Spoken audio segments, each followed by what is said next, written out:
Exercise 2, page 54.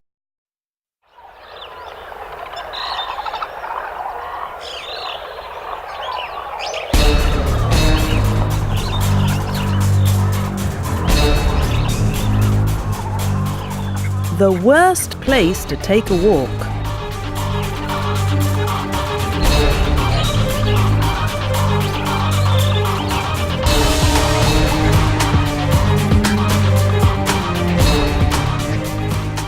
On August the 9th, 2010, Englishman Ed Stafford became the first man in history to walk the entire length of the Amazon River. To be exact, he walked 4,000 miles in 28 months. But this brave explorer faced some terrifying hazards along the way. The source of the Amazon River is high in the Andes Mountains. At first, it's a gentle trickle, but then it gathers speed and widens, eventually rushing into the Atlantic Ocean at 58 million gallons a second.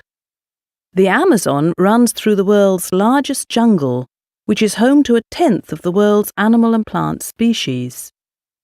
It is also one of the planet's most dangerous and hostile habitats. European explorers sailed it in the 16th century, but no one was brave enough to walk it. The dangers there are enough to put anybody off. Floods, giant anacondas, jaguars, electric eels, drug smugglers, malaria, hostile tribes, and sharp-toothed caiman crocodiles. So why did Ed want to walk there?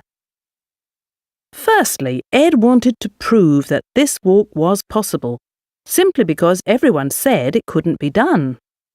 But his true inspiration was something even more important: the rainforest itself.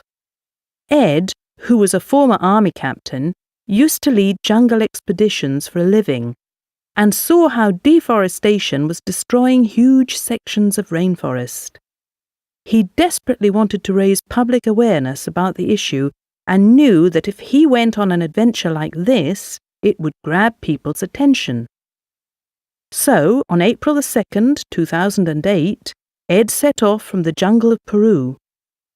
From the start, he kept a video blog so viewers could follow his progress online. Ed recorded his many hair-raising moments, the bites and stings he suffered, encounters with angry locals, and his unforgettable meeting with a deadly pit viper. The snake, ready to strike, backed off at the last moment. Lucky for Ed. Ed faced endless challenges.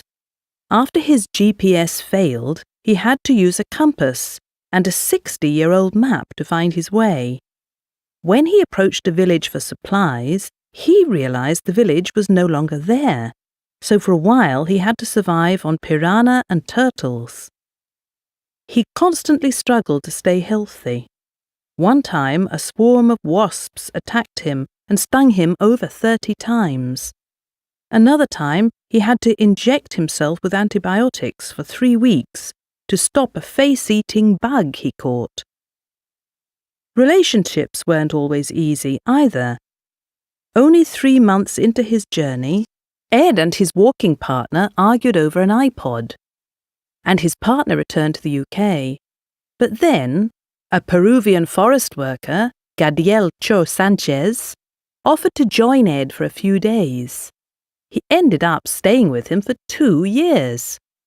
One day, 5 canoes filled with an Amerindian tribe approached the pair. Some had their bows drawn, others even had shotguns. They were furious to find foreigners in their territory. Eventually, the chief let them go, but only if he could go with them. He became their guide for the next 47 days. The list of difficulties goes on and on. Crossing under or over fallen trees, wading through mud, and walking through razor-sharp grass made progress painfully slow, but Ed never considered giving up. He was determined to finish what he started. Finally, after 860 days and 50,000 mosquito bites, Ed reached his final destination, the Atlantic coast of Brazil. But the last part of his journey was also the hardest. In the last week, he collapsed with exhaustion, got an agonizing rash all over his body, and then a fierce 6-mile-wide river nearly swept him out to sea. But somehow, Ed finally made it. He is so happy that his achievement succeeded in raising lots of money and drawing attention to the many threats to the Amazon rainforest, the spectacular lungs of the planet, and a natural wonder we must conserve at all costs.